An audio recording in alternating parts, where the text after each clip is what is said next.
Hello, Anya Fedish here from Real Estate Talk, and today I'm here with my colleague Jessica White. Hi. How are you today? Good. How are you? Good. Thank you so much for finding the time to talk with me. And we are working currently on some deals. Few of them are new developments, and I was thinking that's a good subject to talk about. Sure.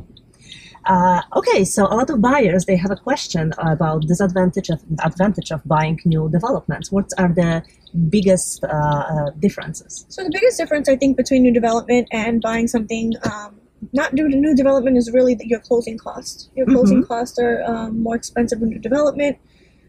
You have transfer tax, you have origination fees. In the offering plan, sometimes it even requires you to pay the seller's attorney fees. Okay, so I would say that the difference is that most likely all those costs, the closing costs, are covered by buyers. Most of the time, yes. Okay, I mean, that's something that you can always negotiate. Right.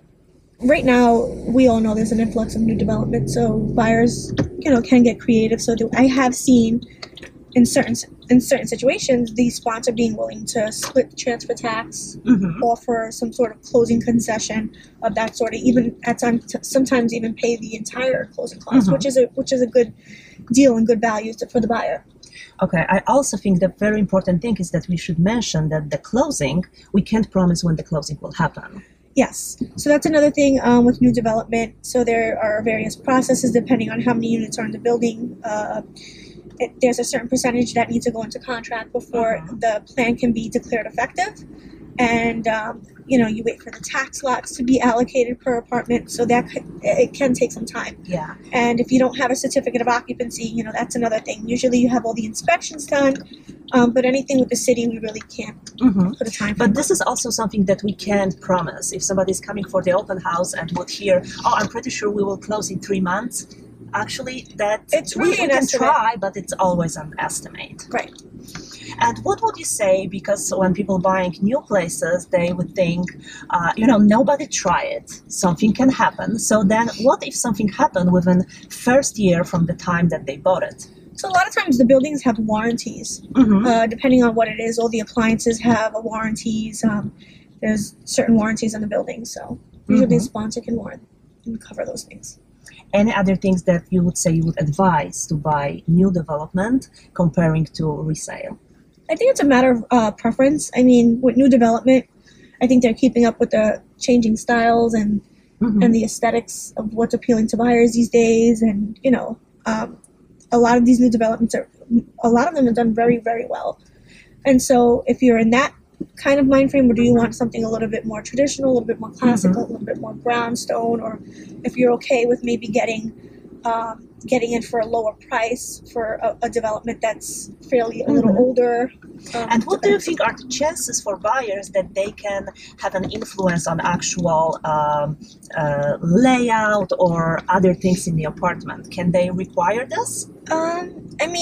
Usually with new development, there's an architect, there's design processing, there's agents that get involved with creating a floor plan or a layout. And just to be clear, if that will happen, that most likely will happen after closing, because they would not invest money and other efforts to changing something in case if this buyer will not buy it. Well, if the building is complete, a lot of times, I will see the sponsor getting creative and maybe switching a few things out.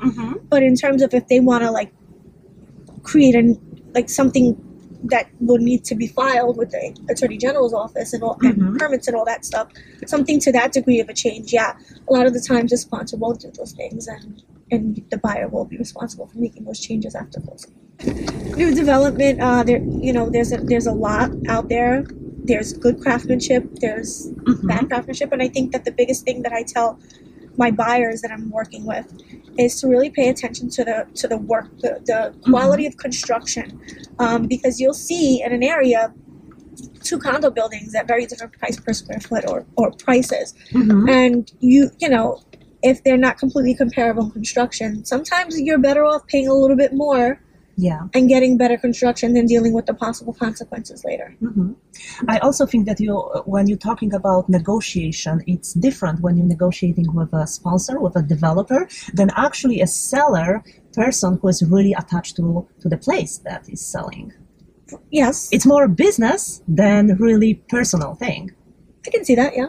General, would you recommend to buy new development? A lot of people just get scared because the closing cost is expensive, because nobody tried the place before. Would you buy it? Yeah, you make an offer. You make an offer.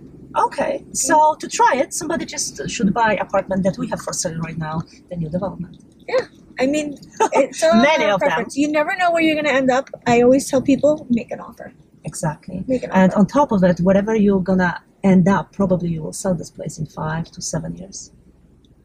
Yeah, they say the average person lives in a place for about 7 years before they Okay. sell or have life changes and move up. But yeah, the biggest thing with new development, I mean, just because they have transfer taxes and it's a little bit more costly, I don't think that you should completely be afraid of it. I think that you should put your best Totally. foot forward and make an offer. Okay, thank you so much. I drop you right here, and I will see you in office this week. Okay, thank you. Thank you so much.